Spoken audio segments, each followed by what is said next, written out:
carinhosamente. Bom dia, amigos ouvintes da 87,7 FM. Hoje, 18 de fevereiro de 2024, estamos abrindo mais um dia de estudo, esta sala de aula, para estudarmos juntos. Hoje vamos estudar, dando continuidade, o 19º estudo, né, da obra memorável Memórias de um Suicida, com a presença do André Mapski presente, dando sequência na íntegra da obra, né? Não estamos pulando nenhuma vírgula, nenhum ponto, né? Cada parágrafo sendo estudado.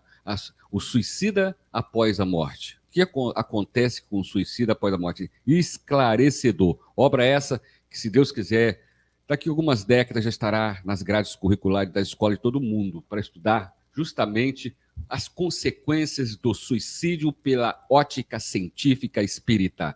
Bom dia, André Matos, seja bem-vindo mais uma vez aqui ao programa Luz do Espiritismo. Bom dia aos nossos ouvintes, aos amigos aqui presentes. Agradecendo mais uma vez a Deus a oportunidade de estudarmos juntos, né? Porque é o que nós estamos fazendo aqui, como você mesmo disse, essa obra que é memorável, de tamanha importância para conhecimento, né? Para que a gente possa entender o que ocorre com o que busca aqueles que buscam a morte voluntária, e é um livro que é um passeio pelas obras da codificação, né? Realmente é um livro assim de muita importância. Uma abordagem dos 5 livros, né? Sim, você encontra acho que a temática da codificação muito presente nessa obra importantíssima. Muito bem, na técnica aqui, o Bruno, já estamos aí entrando no YouTube, no Facebook, né? no dial da rádio, no Radiosnet, o aplicativo Nossa FM, no Umbral. Marco Lazzarini trouxe. Bom dia, Márcio. Bom dia, André. Bom dia, Celso, Bruno. Bom dia a todos os nossos cativos ouvintes aqui do programa Luz do Espiritismo aqui na nossa FM. Bom dia. Bom dia, Márcio. Bom dia, André. Bom dia, Marco Lazzarini. André Ludovico. Eu não quis falar para falar que eu estava implicando. Eu quietinho aqui no meu canto. Tá vendo? E Marco Lazzarini. Marco. Esse é em esperanto, Marco é com K, é Marco. Vamos para o nosso momento espírita. Está preparado aí, Bruno? Está no ponto? Então vamos para o nosso momento espírita. Depois entraremos no estudo, o 19º estudo da obra Memórias de um Suicida.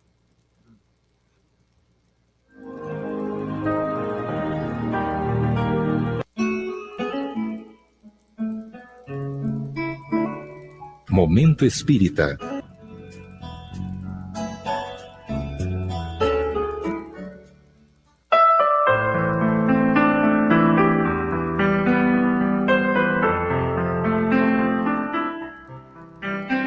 O grande carro de luxo parou diante do pequeno escritório à entrada do cemitério e o chofer uniformizado dirigiu-se ao vigia.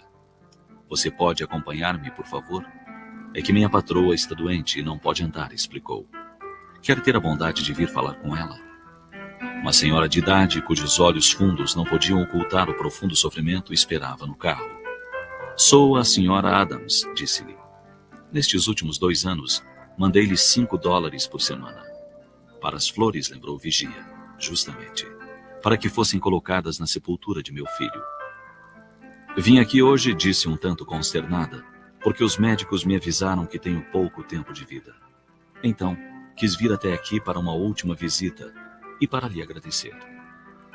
O funcionário teve um momento de hesitação, mas depois falou com delicadeza. Sabe, minha senhora, eu sempre lamentei que continuasse mandando dinheiro para as flores. Como assim? Perguntou a dama. É que, a senhora sabe, as flores duram tão pouco tempo. E afinal, aqui ninguém vê. O senhor sabe o que está me dizendo? Retrucou a senhora Adams. Sei, sim, senhora. Pertenço a uma associação de serviço social, cujos membros visitam os hospitais e os asilos. Lá sim é que as flores fazem muita falta. Os internados podem vê-las e apreciar seu perfume. A senhora deixou-se ficar em silêncio por alguns segundos. Depois, sem dizer uma palavra, fez sinal ao chofer para que partissem. Meses depois, o vigia foi surpreendido por outra visita. Duplamente surpreendido, porque desta vez era a própria senhora que vinha guiando o carro. Agora eu mesma levo as flores aos doentes, explicou-lhe com um sorriso amável. O senhor tem razão. Os enfermos ficam radiantes e fazem com que eu me sinta feliz. Os médicos não sabem a razão da minha cura, mas eu sei. é que reencontrei motivos para viver. Não esqueci meu filho, pelo contrário, dou as flores em seu nome e isso me dá forças. A senhora Adams descobrira o que quase todos não ignoramos, mas muitas vezes esquecemos. Auxiliando os outros, conseguir auxiliar-se a si própria.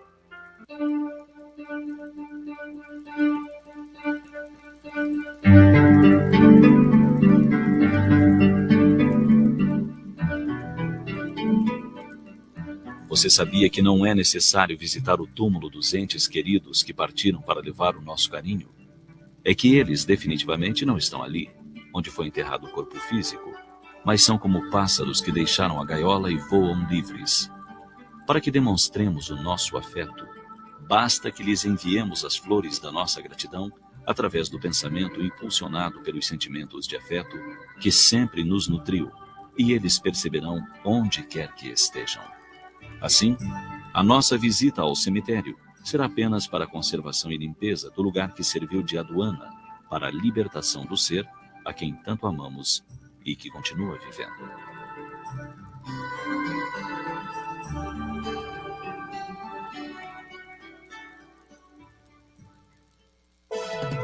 Rádio Nossa FM, a sua rádio.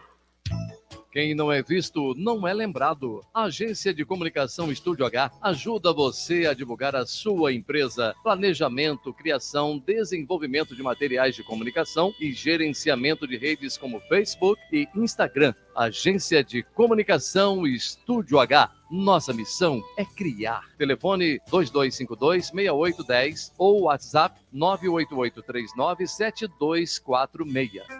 A Agência de Comunicação Estúdio H está em novo endereço. Edifício Bezerra de Menezes, Rua Doutor Valmir Peçanha, número 61, Centro, Sala 204.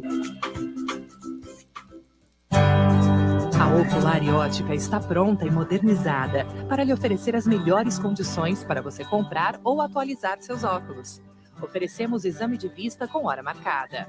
Temos um variado mix de armações, sempre com o menor preço. Nosso crediário próprio é bem prático. A Ocular e Ótica se tornou a preferida na cidade pelo atendimento. Estamos no Shopping Três Rios, loja 108, Praça da Autonomia, pertinho do Banco Itaú da Praça. Livraria Espírita Francisco Cerqueira. Conheça nossa extensa literatura adquirindo as obras espíritas em nossa livraria. A Livraria Francisco Cerqueira fica na Rua Doutor Valmir Peçanha, número 87, centro da cidade. Telefone 2252-0230 e participe também do Clube do Livro.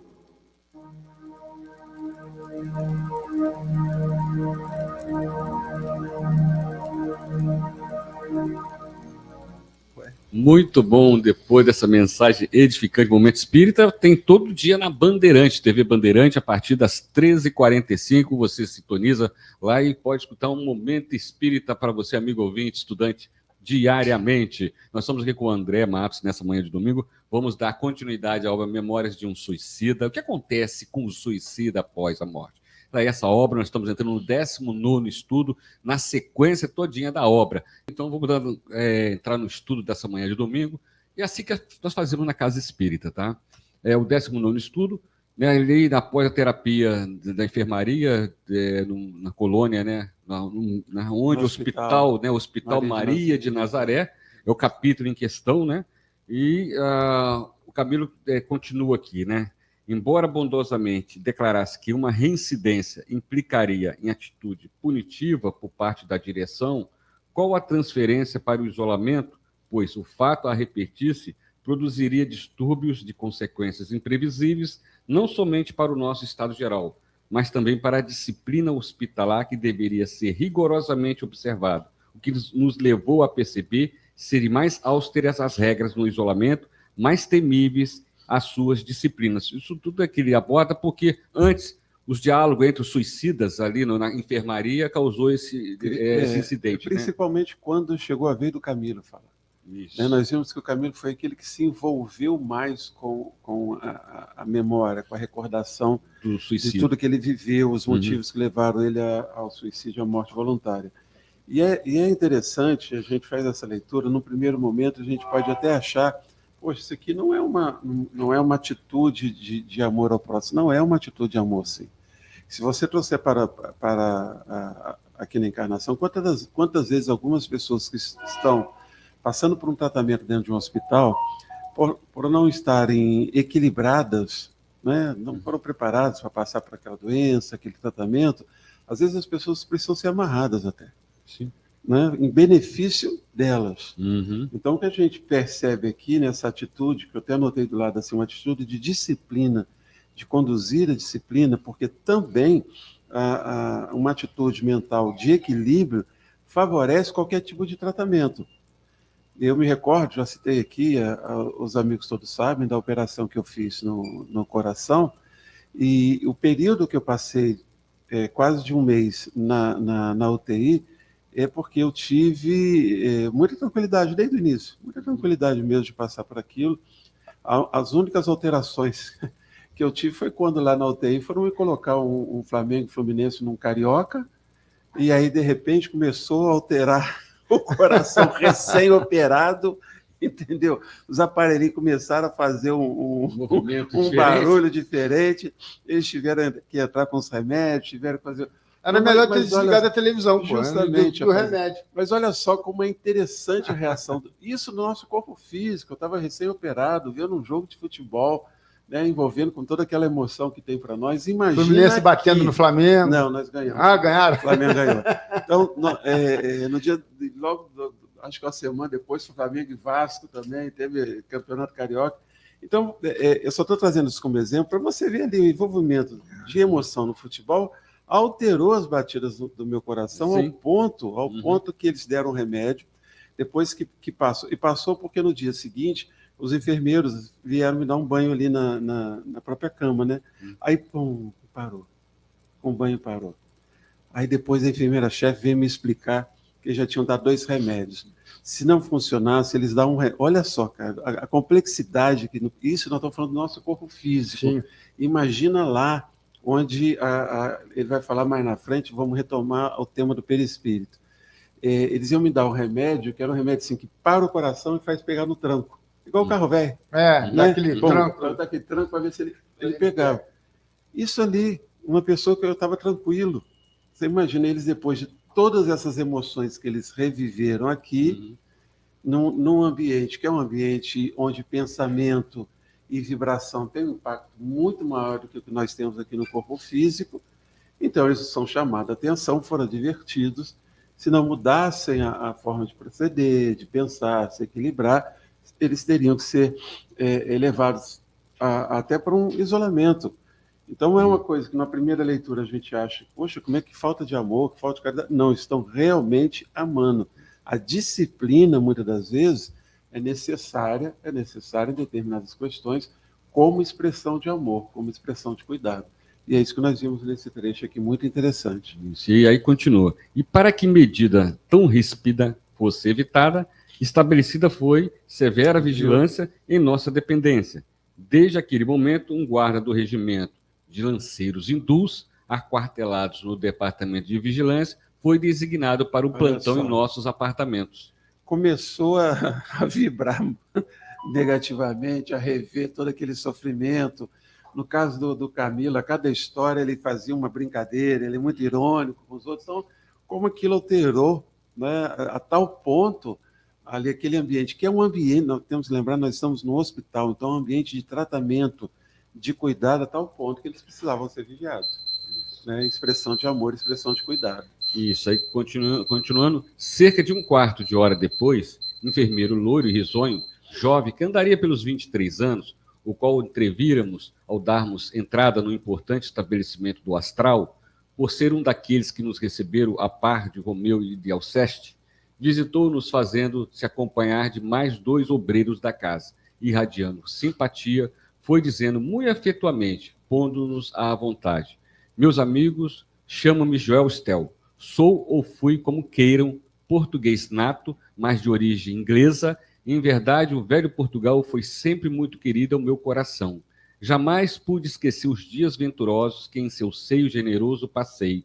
Fui feliz em Portugal, mas depois os vados me arrastaram para o país de Gales, berço natal de minha querida mãe, Doris Mary Estel da Costa. E então, bem, é como compatriota e amigo que vos convido ao gabinete cirúrgico a fim de serdes submetidos aos necessários exames, pois que se iniciam neste momento os trabalhos de cirurgia. E aí me chamou muita atenção ele falar isso. Eu coloquei aqui um ponto de interrogação. Plano espiritual, trabalho de cirurgia. Plano espiritual, trabalho de cirurgia. Por quê? Nós vamos ver adiante. Nós estamos... o estudo do perispírito é um estudo que ainda, mesmo no movimento espírita, a gente precisa aprofundar. Porque o que nós estamos vendo aqui é todo um tratamento, toda uma intervenção na área ferida, na área machucada. É a mesma coisa como nós fazemos aqui, quando vamos para um hospital e vamos cuidar do coração, vamos cuidar do fígado, vamos cuidar do estômago, vamos fazer cirurgias necessárias para cuidar desse corpo físico, que é o corpo, é a vestimenta que nós precisamos para esse ambiente material que nós vivemos. Então, um dos conceitos que a doutrina nos traz do perispírito é justamente que ele é um corpo. Só que ele é um corpo, um elemento material também, menos denso. É o corpo do espírito. É o corpo necessário para a vida no plano espiritual. Então, qual é o corpo necessário para os peixes viverem no mar? Tem toda a estrutura para que eles possam suportar ali. A pequena sereia, né? A gente brinca do filme, as sereias, se existissem, eles têm um corpo para aquele ambiente, que é diferente do nosso ambiente. Então é a mesma coisa ali. E se aqui nós recebemos tratamento quando estamos doentes, o que esses que cometeram a morte voluntária estão? Doentes. E aí vai começar toda uma intervenção, e vai ser muito bonito a leitura que você vai fazer agora, do ambiente, do tratamento, do cuidado, da posição dos médicos. Então, é uma leitura muito bonita de se perceber, mas a gente precisa entender que a intervenção está sendo no corpo do espírito. E aí continua, né? Prontificamo-nos esperançados, não desejávamos outra coisa desde muito tempo. As dores que sentimos, nossa indisposição geral, refletindo penosamente o que ocorrera com o corpo físico material, havia muito que nos fazia ansiar pela presença de um facultativo. Refletindo. Então, as dores que eles estão sentindo, as dificuldades. Vejam que muitos falam, ele no início, quando desencarna, e muitos têm a mesma sensação. No caso dele, que deu, né, ele cometeu suicídio dando um tiro. Então, ele sentia o sangue ainda sair, ele sentia todos aqueles reflexos momento. Né, daquele momento, daquela situação. Isso perdura. Eu tenho um corpo ferido, que é o corpo do espírito. Sim. Atingiu o perispírito da parte craniana. Isso aí. Então, a sensação, tanto que nós vamos ver aqui, a atuação no tratamento dele vai ser justamente para atender a parte do corpo espiritual que recebeu o impacto do gesto dele da morte voluntária. Só para esclarecer aos nossos ouvintes, que o que vem aqui para diante na leitura, nós estamos vendo o tratamento, ele coloca muito bem aqui, o que ocorrera com o corpo físico material e que, refletido penosamente com o corpo físico material, havia muito que nos fazia ansiar pela presença de um facultativo, de um tratamento, né, para aquela parte do corpo que estava em desarmonia. E aí ele cita, né, Mário e João, cujo estado era melindroso, foram transportados em macas, enquanto os demais seguiram amparados pelos braços fraternos dos enfermeiros bondosos. Pude então distinguir algo dessa casa magnânima, assistida pela carinhosa proteção da excelsa Mãe do Nazareno. Então, olha só como o cuidado e como eles estão doentes. É a mesma descrição que nós encontramos aqui no hospital. A pessoa não consegue andar, ela vai de maca, ela vai de cadeira de roda, ela vai amparada por outros enfermeiros. É o que eles estão aqui, eles estão doentes. Né? E é uma doença causada pelo mau uso do livre-arbítrio. E nós já vimos anteriormente, e é uma reflexão que nós precisamos fazer na nossa sociedade, o impacto que a morte voluntária dá ao espírito. Então, o processo de tratamento está começando agora, mas é um tratamento que vai se refletir na próxima encarnação, que é muita questão que à frente a gente vai poder abordar.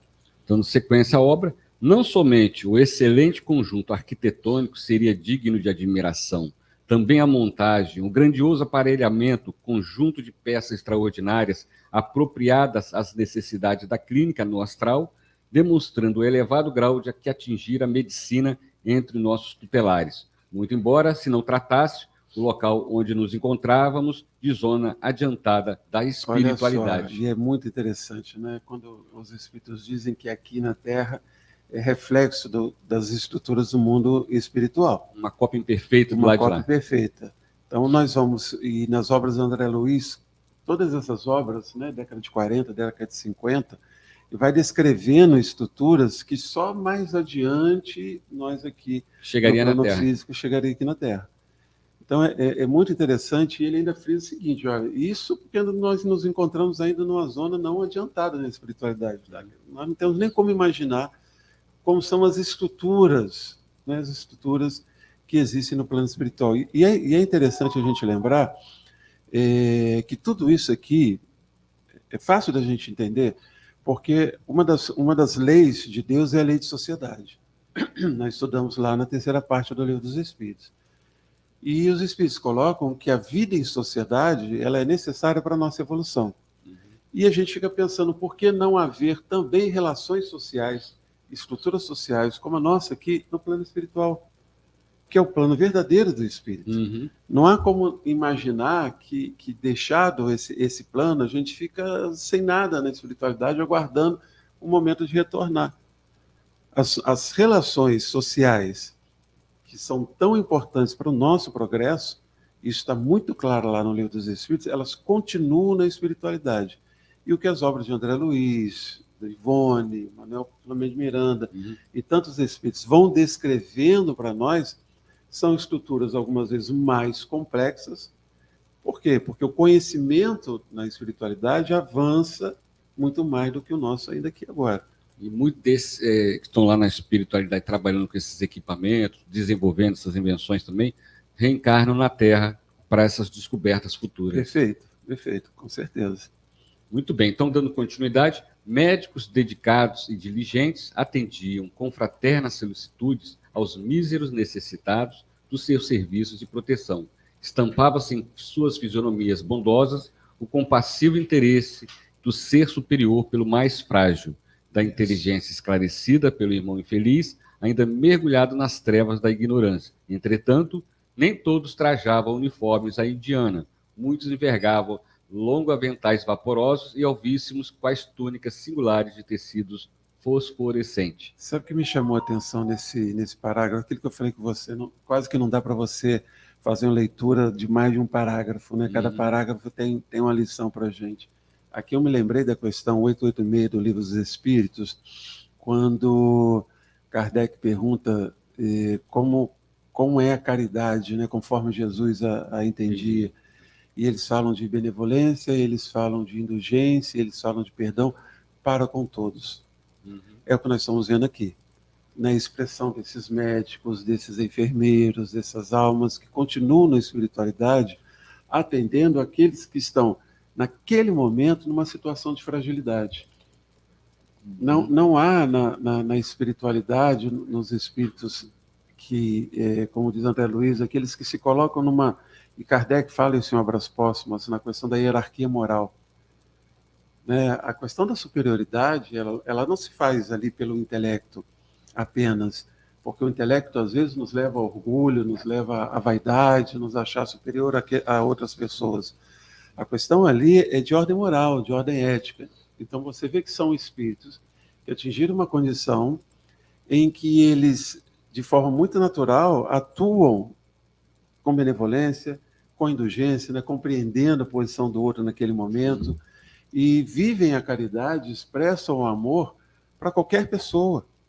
Que naquele momento, você veja que não há é muito interessante aqui nessa experiência no Hospital Maria de Nazaré, em todo o livro, você não vê em momento nenhum ninguém se colocar numa posição de julgar.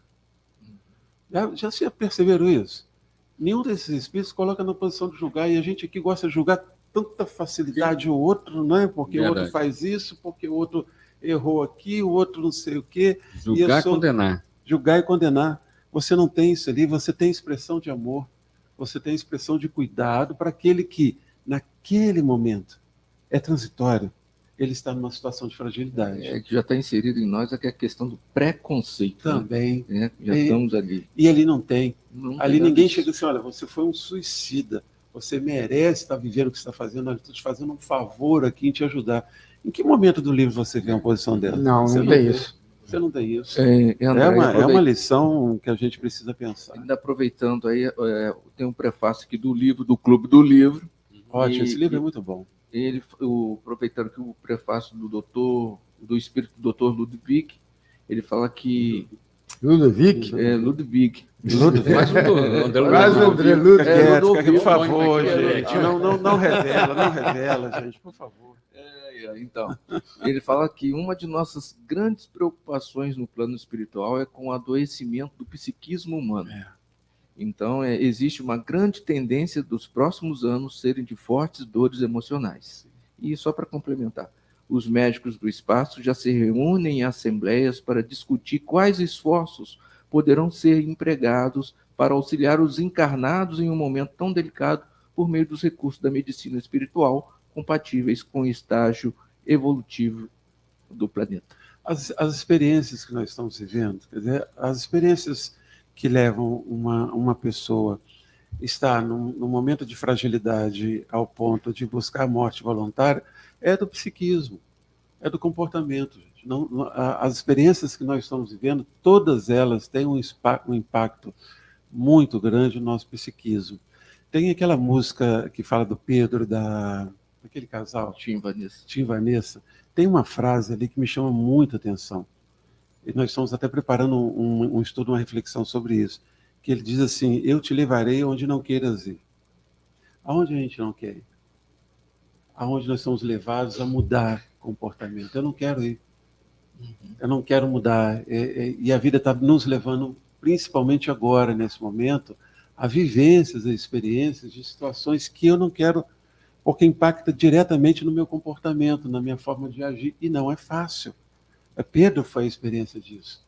Ele passou por uma série de situações, talvez tenha sido dos apóstolos, aquele que mais esteve próximo do Cristo nas situações ditas milagres, né, do atendimento do Cristo, e foi aquele que o Cristo precisou chegar e depois de negar 3 vezes, Pedro, tu me amas, meu irmão? Olha só, e agora está na hora. E eu te levarei aonde não queiras ir, ou seja, no enfrentamento das questões de ordem ética, moral, psicológica, que eu não quero enfrentar. Esse é o que a vida está conduzindo a todos nós. Aí mentes fragilizadas se adoecem. E, infelizmente, muitos que se adoecem buscam a morte voluntária. Não faço o bem que eu quero, mas faço o mal que eu não quero. É isso aí. Muito bem. Então, não assisti ao que foi passado com meus companheiros de desdita. Quanto a mim, chegando ao pavilhão reservado aos labores assistenciais, fui transferido dos cuidados de Joel Stel para os do jovem doutor Roberto de Canalejas, o qual me encaminhou para determinada dependência, na qual minha organização físico-espiritual, o perispírito, foi submetida a minuciosos e importantes exames. Você vê que ele mesmo utiliza o termo físico-espiritual. Por quê? Porque é um corpo físico. Ele é um corpo também material. A gente precisa lembrar disso. Só que num ambiente menos denso. Então, com outra forma de ser tratado, diferentemente da que nós tratamos aqui. E interessante, né, que essa questão da organização físico-espiritual, ele cita o perispírito aqui, justamente, né, a cirurgia no perispírito. Sim, né? Cirurgia no perispírito. Só no corpo físico, tem também no perispírito também, né? Então, continuando aqui. Carlos, desculpa, mas o atendimento, alguns companheiros têm experiência nessa área, o atendimento que se faz nas reuniões de tratamento espiritual, né, nós vimos a experiência do Arigol, o que é aquilo? Ele também opera, manipula, e em muitos casos, a manipulação ela é no perispírito para que tenha impacto no órgão, reflexo no órgão no físico. Então, muitas reuniões de tratamento espiritual, os espíritos estão atuando no perispírito. porque atuando no perispírito, reequilibrando o perispírito, você tem um impacto. Uma boa parte, né? Porque o corpo reflete o que está no perispírito. Então, e vice-versa. E vice-versa. Tem o lado contrário, tem as duas mãos. Contrário também, justamente. Tem as duas mãos. Muito bem. Carlos de Canarreiras, pai do precedente, ancião venerável, antigo facultativo espanhol, que fizera da medicina um sacerdócio, página heróica de abnegação e caridade, digna do beneplácito do médico celeste, e mais um dos psiquistas, hindus que nos socorreram à chegada. Rosendo, foram os meus assistentes. Roberto passou então a assistir ao importante labor, doutorando as lições dos mestres nos santuários da ciência, o que vinha esclarecer, encontrar-se ele ainda em aprendizado na medicina local. É diferente. No estudo lá que eu já, né? E é diferente, né? Nós vimos isso na experiência do André Luiz. Sim. Chegou lá, não, eu sou doutor, mas só que o que você conhece lá tem pouca assistência lá de enfermaria. Ele foi lá para a enfermaria, tem pouca serventia. Ele chegou numa situação que ele não sabia o que fazer, até que ele aprendeu que ele precisava começar primeiro, né, a limpar o ambiente. É o caso do filho do Carlos aqui, do Alberto, né, que também estudou medicina, mas ele estava aprendendo a atuação na medicina. Parte espiritual. Na parte espiritual. Ele aprendeu a parte muito física. Legal. Agora vamos estudar o perispírito, né? Rapaz, eu faço a leitura desse livro aqui. Esse livro é uma coisa muito interessante. É interessante, né? Quem trabalha na área da saúde estudar o corpo físico e o corpo espiritual, que é o perispírito. Já chega lá, já adianta bastante. Hein? Sim, você vê que não vai... O médico espírita já adianta bastante, né? Não vai demorar muito. André Luiz não era. Não vai demorar muito aqui que o passe vai ser incluído como forma de tratamento na medicina. Sim. Né? Nós vamos chegar... Isso vai chegar quanto à importância do tratamento também no perispírito do encarnado e o reflexo que ele tem, né, da tranquilidade da mente, da vibração para o tratamento. Todas essas questões da ordem do psiquismo, né, ele fala que até psiquistas, tem uma nota que psiquistas eram aqueles que estudavam o psiquismo, né, uma doutrina filosófica que supõe ser a alma formada de um fluido especial que anima todos os seres vivos, e é o perispírito, e é o fluido vital. Então, quando a medicina humana tomar conhecimento da medicina espiritual, dessa realidade do corpo do perispírito, nós vamos ter um avanço muito grande no tratamento. Exatamente.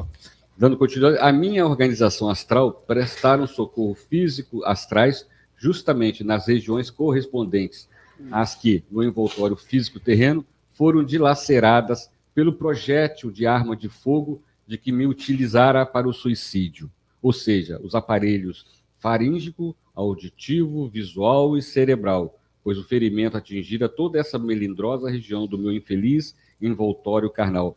Quer dizer, ele se matou com um projétil, né, uma arma de fogo, né, ele atirou no ouvido, mas olha quantos pontos. Reflexo. Porque a bala vai atingindo vários pontos ali, ela não para ali no ouvido, e ela danifica vários, e ali acaba danificando o perispírito também. Agora você vê a ordem da influência, né, dessa, como você falou, do que acaba envolvendo no perispírito. E como a morte voluntária, nós vimos aqui, ela realmente é muito contrária à lei de Deus, é uma opção muito infeliz. Ele não só vai passar por esse tratamento no plano espiritual, mas isso vai ter efeitos adiante ainda. Sim. Na outra encarnação, então, até você ter aquela zona de desequilíbrio harmonizada novamente. Então, esse é um entendimento que quando nós encontramos alguns companheiros que vivem determinadas limitações no corpo físico, nessa existência, nós olhamos com bastante carinho aqueles espíritos, oramos por aqueles espíritos, aqueles irmãos encarnados, para que eles tenham força para suportar essa existência, porque é uma existência libertadora. Quer dizer, só a doutrina espírita nos dá esse olhar. Enquanto muitos acham que um deficiente, alguém que nasce com um problema e tal, como Deus, que é justo, amoroso, pode escolher no momento da criação o seu filho, um filho meu, para uma deficiência muito grande, e o filho do outro lá com saúde, já que todos são criados no momento da concepção? Não tem explicação, você não acha. Mas na reencarnação, nas questões do perispírito, nessa situação que nós estamos estudando aqui, nós vamos ter um olhar diferente para a experiência daquele irmão. Nós vamos entender que aquela é uma experiência libertadora. Agora, André, você comentou antes um pouquinho ali sobre o que acontece lá em cima, né? Todo um acompanhamento. Lá em cima é muito engraçado. Quando a gente a turma já entende melhor. Mas eu tenho um amigo que o filho dele se matou, se suicidou, né? Enforcado. E ele estava me contando outro dia, né? Ele queria conversar comigo e tal. Uma coisa muito interessante, porque o irmão dele também faleceu e depois veio o filho. E depois de um tempo, ele sonhou com o irmão, né? E o irmão falava, não, eu agora estou bem, e ele queria saber do filho. O filho é mais do que normal. Ele falava assim, não, o filho, ele está bem, né? Ele está bem, mas ele está em tratamento. Isso aí. E ele veio me contar, ele não é espírita nem nada, ele veio me contar esse sonho, né? Que ele sonhou com o irmão, e o irmão dizendo, eu já estou bem e tal, mas ele está em tratamento. Ele não está assim, né, como eu estou agora, mas ele está em tratamento.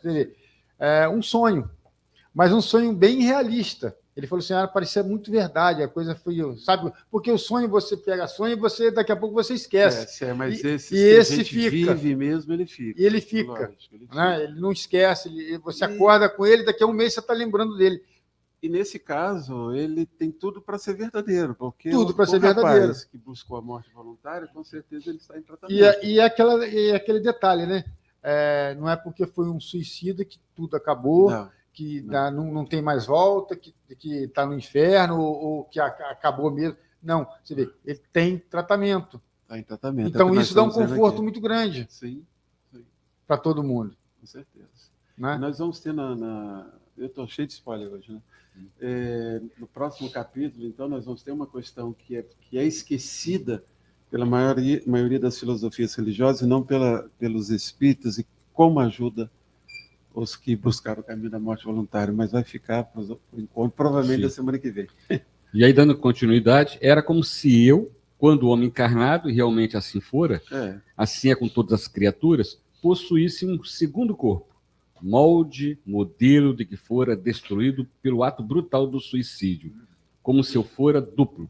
E o segundo corpo, possuindo a faculdade de ser indestrutível, se ressentisse, no entanto, do quanto sucedesse ao primitivo, qual se estranhas propriedades acústicas sustentassem repercussões vibratórias capazes de se prolongarem por um determinado prazo, fazendo enfermar aquele. Vibração, né? Você vê vibração, a forma dele descrever o que a doença, dizendo assim, como se fosse um eco, né? Fosse um eco que se repete, que se repete, que se repete, e desestrutura aquele local. André Luiz, ele fala muito das zonas de desequilíbrio, né? São esses lugares do perispírito que estão em desequilíbrio, que muitas das vezes em desarmonia, quando você vai encarnar, ele gera aquela parte do corpo ou com uma doença ou com uma tendência a ter uma doença se você não mudar o seu comportamento. É vibração, né? A vida é vibração, o pensamento é vibração, é energia, é muito bacana escutar isso aqui. Sei que os tecidos semimateriais das regiões já citadas do meu perispírito, profundamente afetadas, receberam sondagens de luz, banhos de propriedades magnéticas, bálsamos quintessenciados, intervenções de substâncias luminosas extraídas dos raios solares, que deles extraíram fotografias e mapas movediços sonoros para análises especiais, que tais fotografias e mapas, mais tarde, seriam encaminhados à seção de planejamento de corpos físicos do Departamento de Reencarnação, para estudo concernentes à preparação da nova vestitura carnal que me caberia para o retorno aos testemunhos e expiações na terra, aos quais julgara poder furtar-me com o tresloucado gesto que tivera, Vai voltar novamente a carne física. E olha que coisa interessante, né? Ele fala, primeiro ele fala com termos que ele pode utilizar da época, dessa forma de tratar, mas é tudo assim com vibração. Hoje dá para entender raio-x, ressonância magnética, é isso que eu tomografia, tomografia, raio-x, hoje está tudo aqui. Mas não tinha, essa época não tinha inventado ainda na Terra. Tomografia, nada disso. E é interessante, quer dizer, ele tem todo esse tratamento com raios, com esses elementos, ele fala aqui de raios da luz solares, né? Muito interessante. E depois ele fala em fotografias e mapas, que a gente já tem hoje. Isso. Exatamente. Agora, essas fotografias, esses mapas, vejam, antes dele proceder um tratamento, mesmo perispírito, vai ser encaminhado à sessão de planejamento de corpos físicos no departamento de reencarnação. Para quê? Preparar um novo corpo para as expiações futuras que ele vai ter como consequência do seu gesto. Então, esse entendimento, ele é muito favorável. Gente, reencarnação, imortalidade da alma, são os pilares que nós espíritas deveríamos estar divulgando direto para as pessoas. E detalhe, né, André? Planejamento de corpos físicos. Sim. Eu acredito que não são espíritos, nem nenhum termo religioso que esteja na Terra, são espíritos bem mais elevados, né? Ah, sim, lógico. Até para que são você engenheiros possa, siderais, vamos assim dizer. Sim. Porque eles vão precisar estruturar um corpo físico, lógico, como um reflexo do perispírito, mas que permita a ele passar pelos testemunhos, como ele diz aqui, e expiações, que ele estava achando que estava se furtando, que ele estava eliminando quando ele comete morte voluntária. Muito pelo contrário. Ele estava exacerbando aquela situação de sofrimento, de dor, que ele vai ter que expiar mais à frente. E não é o bonito disso tudo, que ele não vai passar por isso, porque Deus age diretamente, dizendo, não, você vai nascer cego, você vai nascer com esse problema. Não. Consequência da lei de justiça, de amor e de caridade. Porque é somente dessa forma que ele vai se reestruturar, que ele vai se equilibrar, que ele vai evoluir. Então, eu também não fico... também não há nada que me afaste da minha responsabilidade. Eu fiz meu gesto, eu consciente do que eu estava fazendo, eu fiz aquilo, isso tem uma consequência, meu amigo. Se tem uma consequência, ela vai chegar uma hora para você. Uma hora ela chega nessa encarnação, na outra encarnação.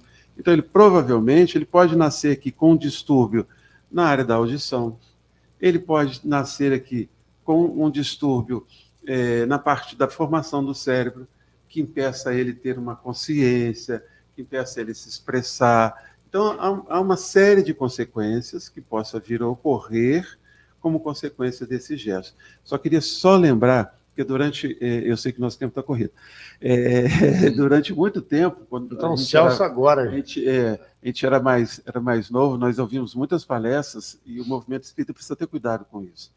Eu vi muitas palestras em que o orador colocava-se uma doença hoje e um ato que a pessoa fez na vida anterior. Então, esse ato geraria aquela consequência. Gerou aquela doença. Não é assim. Não é assim.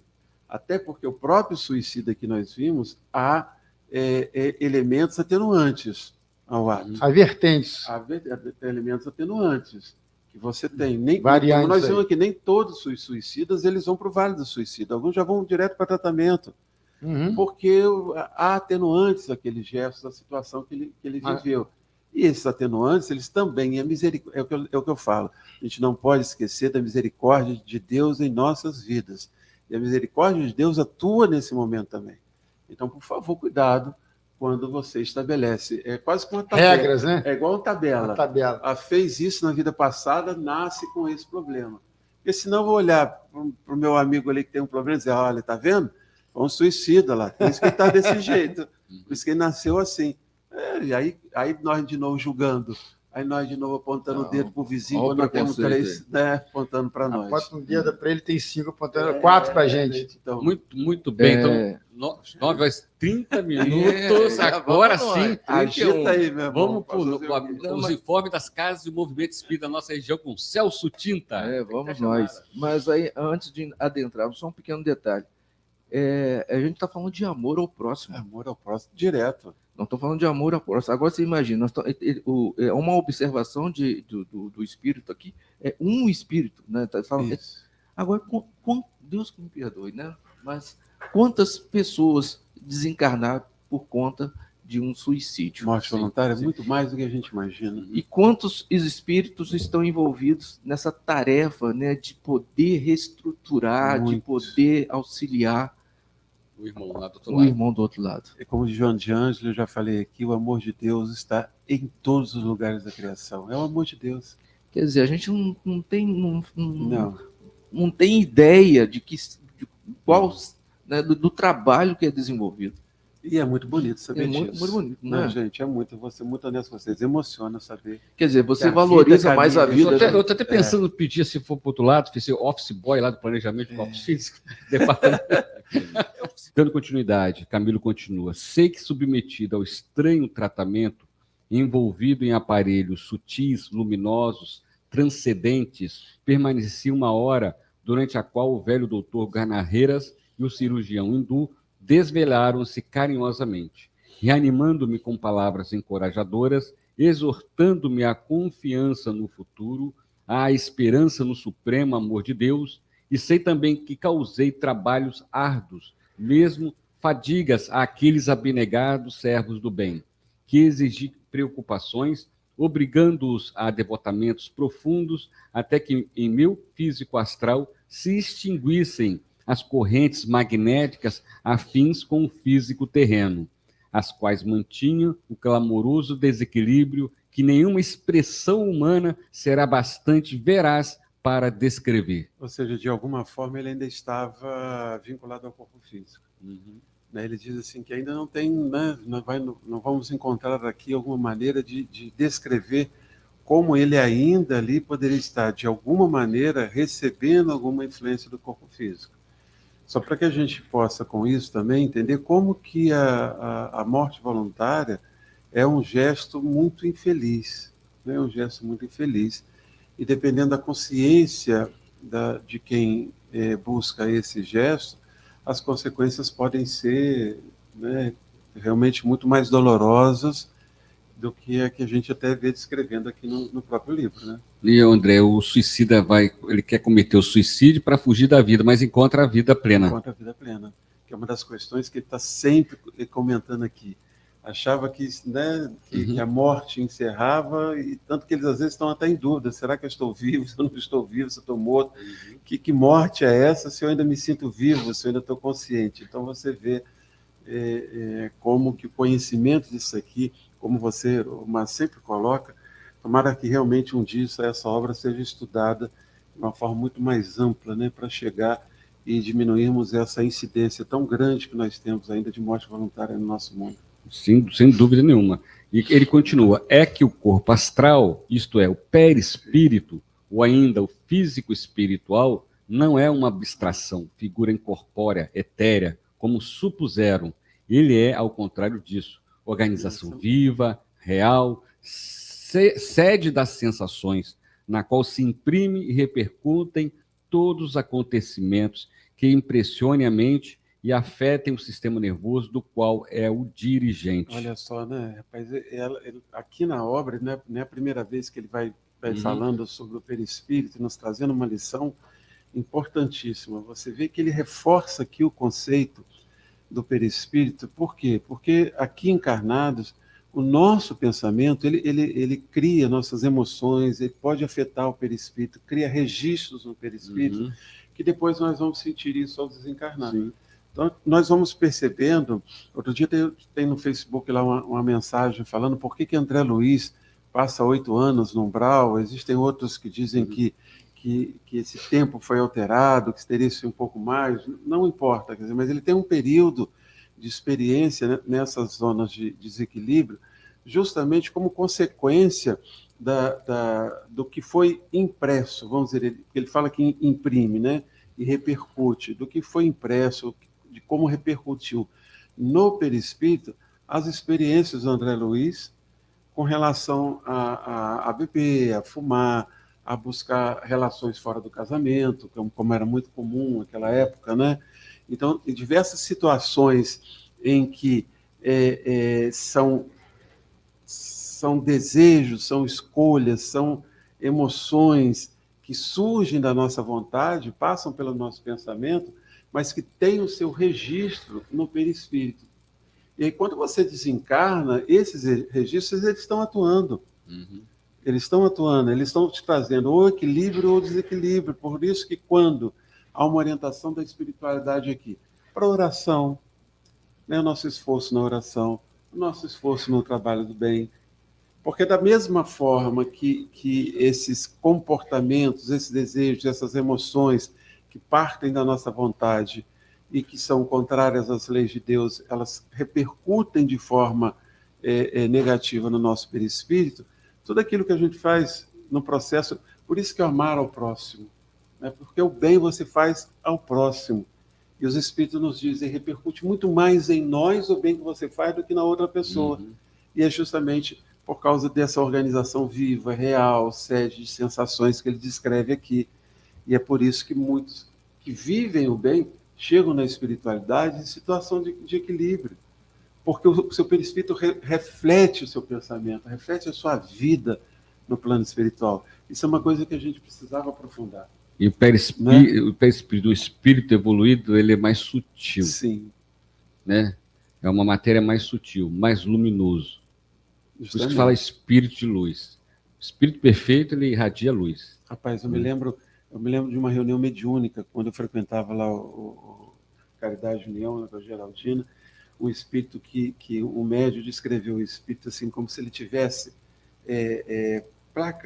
plaquinhas de espelhos, coisas assim, de lantejoura, algo nesse sentido, assim, que ele queria passar que ele era um espírito iluminado, tentando ludibriar com essas coisas. Gente, foi muito interessante essa situação. Pensamento, né? Pensamento e perispírito é um estudo muito interessante. Uma das propriedades do perispírito é o peso, né? Quanto mais imperfeito, mais pesado é, e fica preso ao orbe terrestre em qual ele vive. Se for o planeta primitivo, vai ficar ali no planeta primitivo. Se é um planeta igual o nosso, prova e expiação, também fica preso ali. Não consegue volitar. Né? Nós vimos um filme, eles são chamados a volitar, e aí o espírito, não tem um ônibus, não aeróbio, só facilitar, não, vamos volitar. Porque não é fácil, justamente por causa disso que você falou, do peso do perispírito. Então, a consciência culpada não consegue volitar. Sim, não. Né? Porque ele se prende a fica essas preso ao orbe. É uma cena muito engraçada, né? Mas é muito interessante essa cena que o espírito lá, o mentor, pede, eles, não, vamos volitando. Né? E aí, tipo assim, é um esforço muito grande. Vamos correndo, fazer uma caminhada. Vamos de carro, é melhor. Nós três lá chamando a gente para volitar. Falei, não, doutor, nós vamos caminhando, a gente gosta de caminhar, porque não conseguimos volitar ainda não. E aí ele continua, é que nesse envoltório admirável da alma, da essência divina, que em cada um de nós existe, assinalando a origem de que provimos, persiste também uma substância material, conquanto quintessenciada, o que a ele faculta a possibilidade de adoecer, ressentir-se, pois que semelhante estado de matéria é asaz impressionável e sensível, da natureza delicada, indestrutível, progressivo, sublime, não podendo, por isso mesmo, padecer sem grandes distúrbios a violência de um ato brutal como o suicídio para o seu invólucro terreno. Repercute. Né? Ele traz aqui, é matéria ainda. E como toda matéria, lógico que às vezes falta palavras para a gente descrever. O que acontece com a nossa matéria? Ela desgasta. Né? Então, quando nós abusamos de determinados elementos que não só elementos que nos fazem mal ao corpo físico, mas também o pensamento, o que a gente encontra em muitas pessoas? A gente não encontra pessoas que usaram de elementos que fizeram mal durante muito tempo, e elas parecem até que envelheceram muito mais rápido. Né? Você olha e fala, nossa, como é que está ali, envelheceu e tal. Por quê? Porque há essa desagregação. O desagregar da matéria é uma doença também. Então, por isso que ele cita aqui, ele fala em doença, mesmo falando, olha só, faculta a possibilidade de adoecer, porque é uma matéria. E aí, pensamentos, gestos, lá na espiritualidade, isso vai ter um maior peso. O que é o alimento do espírito? O alimento do espírito é o pensamento. Quanto mais eu mantenho, e aí nós vamos, como você falou, você vai vendo as regiões de maior dor, O que o espírito permanece ali? O desejo de ódio, o desejo de vingança. Então, manter esse tipo de pensamento é, para esses espíritos, uma forma de adoecer. Nós vamos trazer aqui, um dia, se quiser, a gente pode fazer um estudo sobre, por exemplo, sobre os ovoides, que Ranieri fala e que o André Luiz fala também. O que é? É uma transformação, é uma doença tão grande, uma força mental tão grande, no ódio, no orgulho, no desejo de vingança, ou seja, é um alimento que você se permite, que lhe faz mal a tal ponto que chega a fazer com que o perispírito perca a sua forma humana. Por quê? Porque é o alimento do espírito ali, só que é um alimento que lhe faz mal, da mesma forma que acontece com a gente quanto encarnado. Muito bom. Quando o estudo é bom, o tempo passa voando. Nós estamos chegando aqui hoje, no finalzinho do 19º estudo, baseado na obra de Memórias de um Suicida. Nós estamos estudando na íntegra, como fazemos nas casas espíritas com as obras. Memórias de um Suicida você pode adquirir na livraria próxima aí da sua cidade. Você pode também baixar o audiolivro, tem um áudio, a radionovela produzida pela Legião da Boa Vontade, né, o livro na íntegra, né, Memórias de um Suicida. Passar o microfone aqui para as considerações finais, agradecer mais uma vez, André, talvez no próximo programa nós vamos encerrar o capítulo, né? Vamos começar o terceiro capítulo, que é o Hospital de Maria de Nazaré. Se eu falar pouco, né? Porque o meu problema é que eu falo muito, não tem jeito. É que eu vou ser muito honesto, esse livro é muito envolvente, ele é muito bonito. É muito envolvente, eu gosto muito desse livro. Tá ótimo. Próximo programa, então, provavelmente dia 17 de março. 17 de março. Então, 20º estudo. É na Semana Santa, não? 20º estudo. Antecedendo ainda. Então, 20º estudo da obra Memória de um Suicida com André Matos, André Ludovico, no dia 17 de março. Andreu Ludovico. Esperanto. Né? Marcos, vou passar o microfone aqui para o Celso Tito para as considerações finais, Celso. Boa noite, bom dia, esperando. Bom, agradecer a todos que sintonizaram conosco, né, que mandaram o seu recadinho e que estiveram aí pelas redes sociais participando conosco aí do programa Luz do Espiritismo. Lembrando que sempre, né, encaminhe seus filhos para a evangelização infanto-juvenil. Hoje, a partir das 10 horas, lá no Posto Espírita, a evangelização no Acir Faria, né? Então, encaminhe seus filhos, aproveite. Né? Então, primeiro dia, retorno pós-Comerge, então encaminhe seus filhos, tá bom? Desejo a todos um bom começo de semana, né? Hoje, domingo, né? Começando a semana, e até o próximo programa, A Luz do Espiritismo, Márcio. Chegamos ao final de mais um programa Luz do Espiritismo. Tenham todos um bom domingo e até semana que vem com mais um programa A Luz do Espiritismo, aqui na nossa FM. Fique agora com a prece de Cáritas e a Ave Maria.